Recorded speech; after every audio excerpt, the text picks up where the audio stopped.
Cooking Up a Storm, sponsored by West Virginia Northern Community College Culinary Arts Program.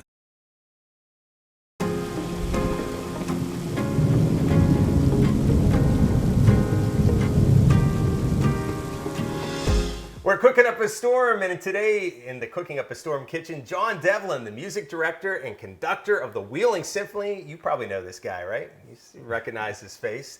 Do one of those for us. Everybody, there now we know who you are. Yeah. Okay. Got it. Maestro, right? Yeah, the maestro. Yeah, exactly. Maestro. You remember the Seinfeld episode with the three tenors? And there's My pants always are perfectly creased. Are they? Yeah, See, look at that. We had to do that, but I don't know if you knew that. We had to do that before we started this. So today we're going to make one of your favorite recipes growing up, sort of a holiday dish, right? That's right. So my grandparents are Italian, and I grew up going and celebrating all the holidays with them. Mm-hmm. And this dish is a mainstay both in their kitchen and that of my mother. Her name is Donna, and we love cooking this recipe together because it tastes delicious, it's easy, it's good for a whole family to cook together, and I'm excited for your audience to get a chance to try it at home if they choose to do that. And it's a pink shrimp sauce.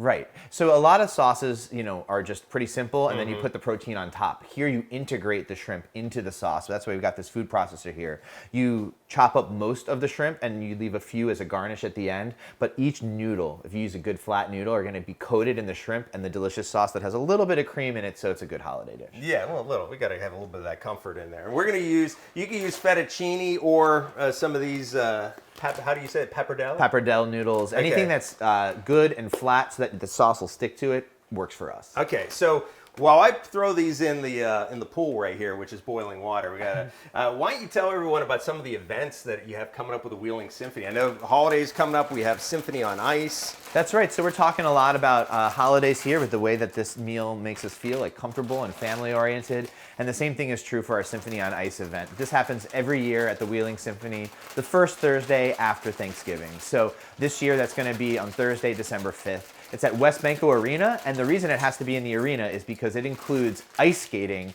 as well as the symphony performance. So you don't have any ice there at the Capitol Theater?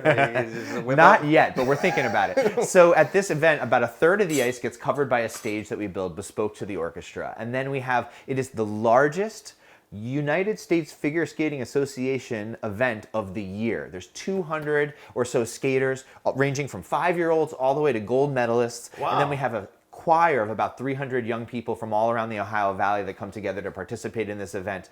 Multiple thousands of people are in the audience, and it feels like a great way to start off the holiday season in Wheeling. Fantastic. That's a yearly tradition. It's become It is. This is an event, my brain goes to some strange places and designs some cool concerts, but this I inherited. This has been a long-standing tradition, and there's been people at the Wheeling Symphony, especially in our board, that over the decades have made sure that this event is always in Wheeling, and it's a mark of distinction for our orchestra that we get to do something that spectacular every year. And then you have coming up now, these guys are going to yell at me because I know they're big Harry Potter fans. You a big Harry Potter guy? A diehard Harry Potter fan. See, I've never seen Harry Potter. I've never watched one Harry Potter. I've never read the book. Yeah. I'm a Star Wars guy, but I've never read Harry Potter or read the book. So, but you are having a big symphony with Harry Potter music. That's right. And if you've never seen a Harry Potter movie, boy, do I have an invitation for you. Okay. Because on January 18th, for the second year in a row, the Wheeling Symphony is going to perform the live soundtrack to a Harry Potter movie. And last year, we sold over 2,000 tickets, sold out the Capitol,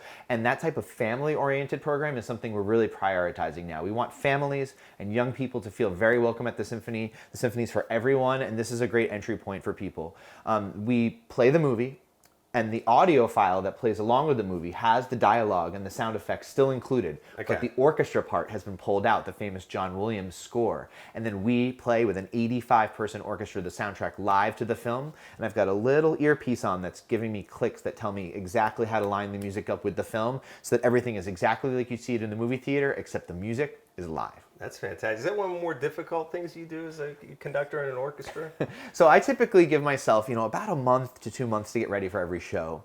And I gave myself 2 months last year, and boy, it was not enough time. I had to cram, because there's 570 pages of music that go in this 3-hour movie, and it's incredibly complicated because I'm watching the film on a screen in front of me, and that's giving me various things called streams and punches that is giving me information about alignment, as well as wearing this earpiece. And then you stop every 30 to 45 seconds because there's different aspects of the music that change when the scenes change, and you've got to get ready and be in the right tempo for every single one of those. It's complicated, but it's worth it at the end of the day because the product is so exciting for the audience. And the Symphony also, you were mentioning about how they have different programs for the children in the area that many people may not even know about.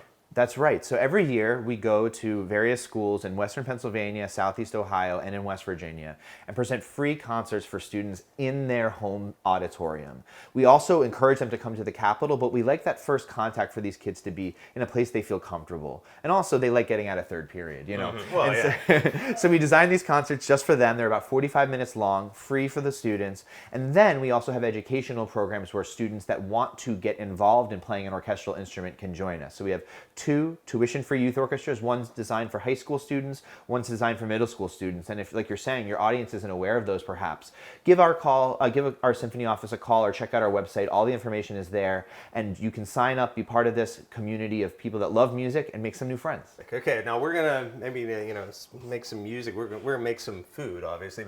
I like that. You usually use a white shirt with the, when you're making this I like dish? the WSO logo right there. I got it. I see that. So let's. So we're gonna start. So let's explain what we got going on here. We got the. Well, this is our last product. I'll move that out of the way. This is tomato paste, and we have some white wine. Right, so it's important for that flavor, and then the acidity of the white wine dissolves into the tomato paste and thins it out a little bit. It's going to taste great in the pan. So we just mix that up. This is some olive oil, about a third of a cup, and I'm going to, you know what, I probably should have turned that on. That would have helped, right?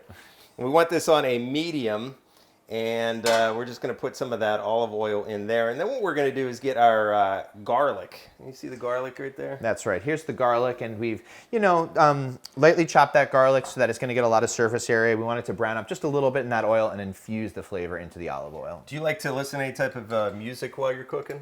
You know what? I typically listen to podcasts while I cook. I love being in touch with, I'm a big sports fan, and actually, you mentioned Harry Potter. My favorite podcast is named Binge Mode, and the hosts of that go through various fantasy stories. I'm a huge fantasy nerd. Lord of the Rings, Harry Potter, Star Wars, Game of Thrones, and they walk you through episode by episode and give you the detail and the backstory. That's usually what I'm listening to when I cook. So you're not listening to like Beethoven or Mozart or anything like that while you're cooking? I gotta say that I spend about 6 hours a day studying classical music. So usually once I'm done for the day and I'm about to do something like cook with my family or prepare a nice meal, I like to take a break and indulge one of my other interests. I got you. Okay. So we got this going.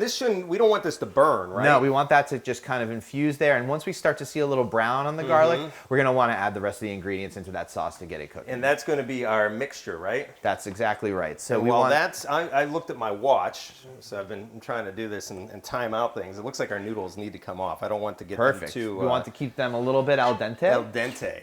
You ever throw noodles to the wall? You know what? I know that's something that people do. I usually just eat it, and then I regret it immediately because it burns my mouth. Yeah, exactly. So, and your parents came from what part of Italy are they? Or your grandparents? My grandparents, yeah. So their families one's from the northern part of Italy and one's from the southern part of Italy. They're from Napoli and Bologna, and so those types of cooking fundamentals, you get different styles, right? Because in northern Italy, it's a lot more like white wine, seafood oriented. And then from southern Italy, you're going to have a lot more of the heavier stuff with the red sauces. And so this recipe makes me smile because there's a little bit of the olive oil, garlic, shrimp. It's got a little bit of both. But then we got some cream and tomato coming in later. Yeah.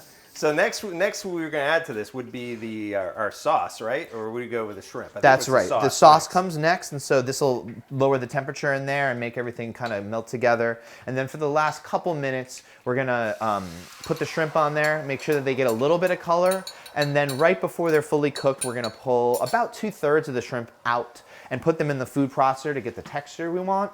And then they'll finish cooking along with the shrimp that actually stayed in the pan while we did the food processing. Okay, golden brown garlic, I see. We got this. So we got to let this reduce a little bit since we have white wine in here for about 10 minutes. We want to do that for. So we'll be right back after this little break.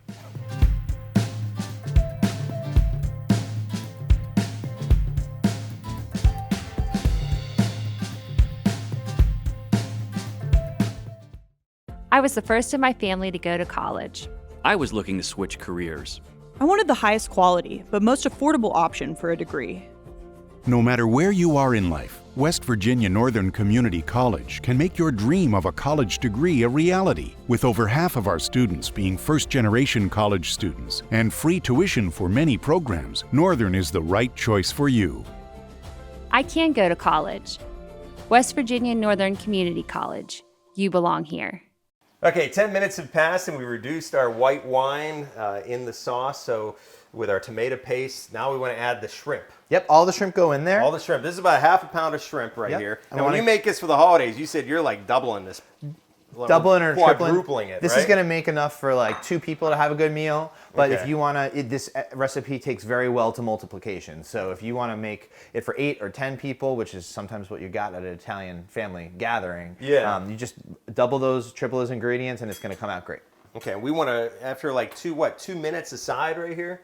Yeah, you're just like, it's good to Enough leave to get them it pink. Exactly, get them pink because they're going to keep cooking in there while we take some of these shrimp and make them food processed to get the right texture for that sauce, and then they'll go back in and still cook a little bit more. So just until they're colored through, as they would say, light pink cooked through. Now we were talking about at Christmas time. This is a dish. Now, with this would count as one of the Feast of the Seven It fishes, sure would. Now because that's it has fish in it. Well, exactly. My grandparents love doing the Feast of the Seven Fishes, and my aunts also get involved and cook a dish. And so this is one of the great, like, kind of first courses, primo platos that they would put in there that would be in front of the bigger main course. And this is a beautiful dish just to get everything started. There's so much flavor. It's rich, but not too rich, and it won't fill you up. Now, do you have a favorite Christmas song? I'm going to put you on the spot.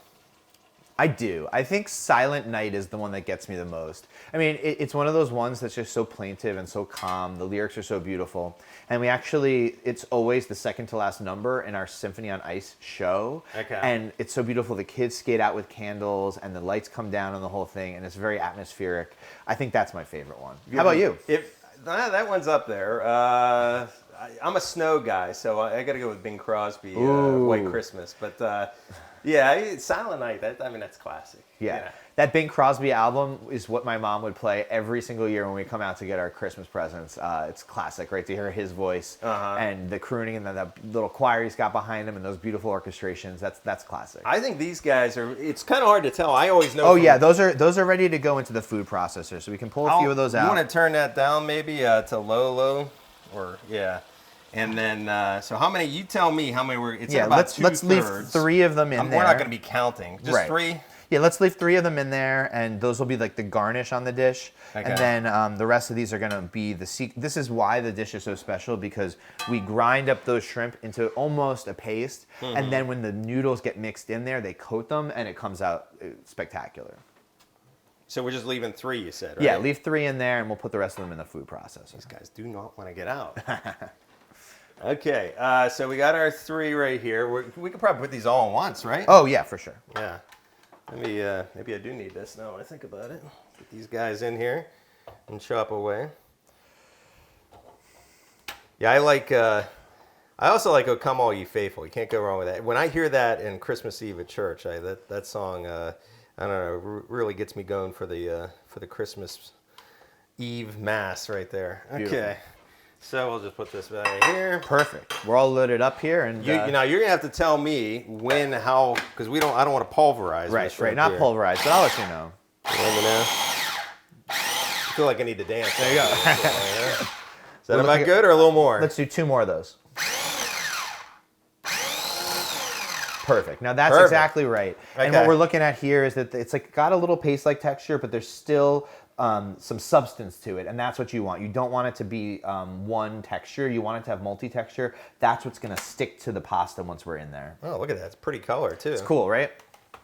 It's the first time I've ever put shrimp in a food processor. Right? It's exactly. That's the thing. Is like almost always when you're putting your protein into a sauce, it's just on the end as a whole, right? Or you slice up chicken, or you have ground beef integrated in there. This is totally different, and it's a great way to experience seafood. You know, one thing we did forget to put in were these guys. A little bit of salt and pepper. Well, we could put it in now. Oh, sure. But the salt and pepper we want to put in here. So we want to get that. You like a lot of pepper? A lot of pepper and a little bit of salt. That's enough. Yeah, for sure. Okay. And then I also, at the end, I'm also going to put just a little bit more salt and a little less pepper on. This comes out pretty good, so. Yeah.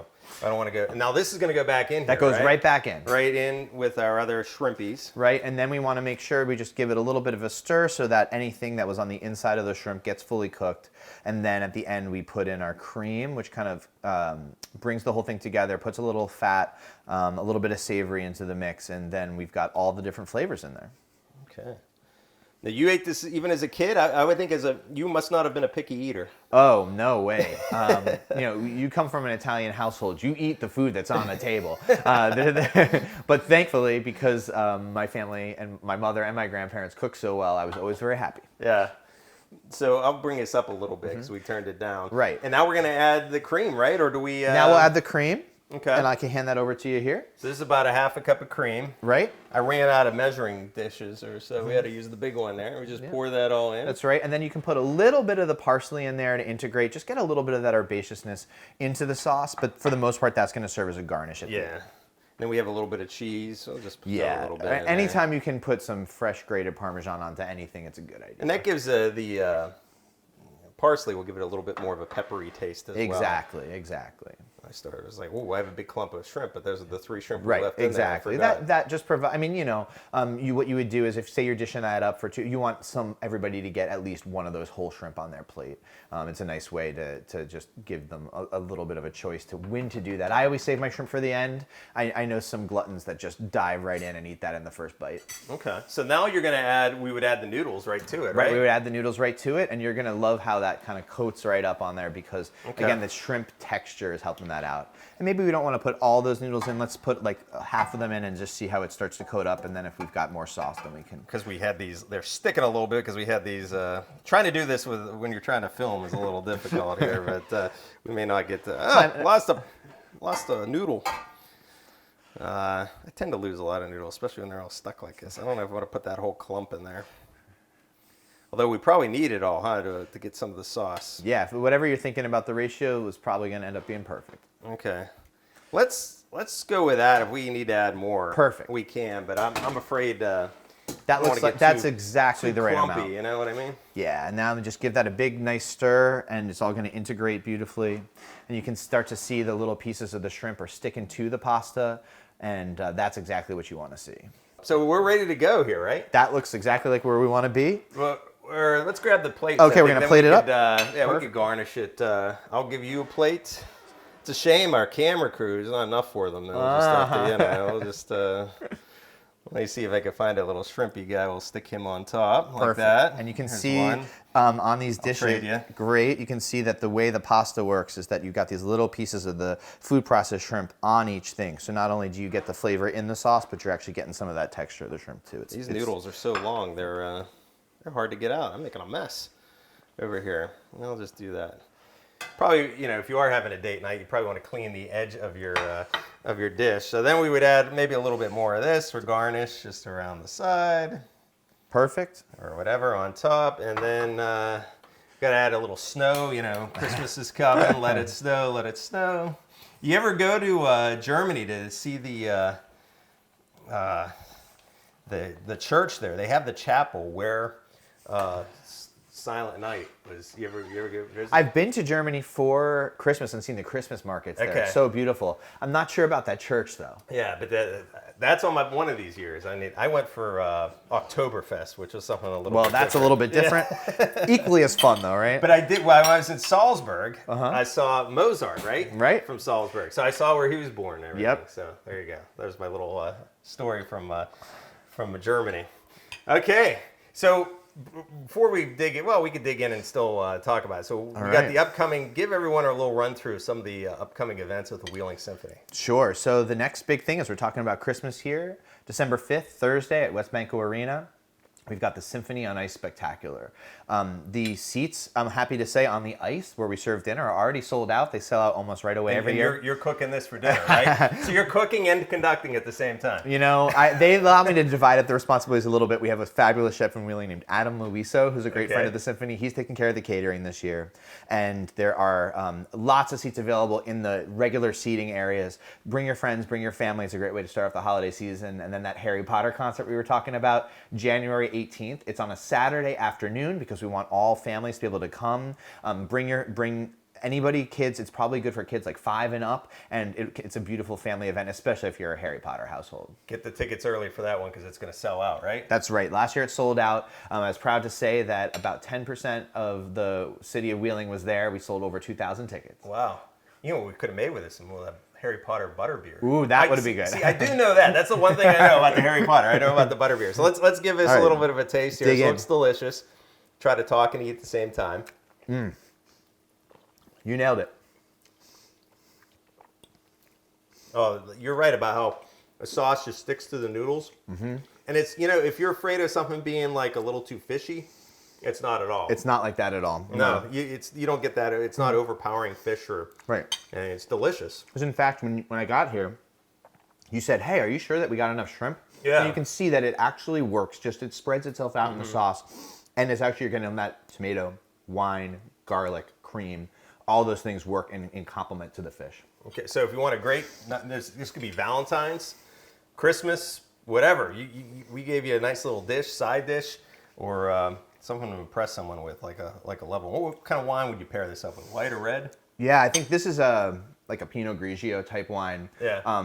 In fact, is that what we put into the I think sauce? It might have been, yeah. Yeah, it's a nice like reasonable white wine that's not going to be too acidic. It's going to complement this great, and because there's a little bit of texture in the sauce that's going to coat your tongue, and it's nice to cut that right out after each bite. Okay, well, thank you very much, John. This was a lot of fun, Jeff. Thank you. John Devlin, Wheeling Symphony. He does it all. You want to just give us out on a, how would you sign us out here? I would say, here we go, and we're out. We're out, cooking up a storm. Till next time, see ya.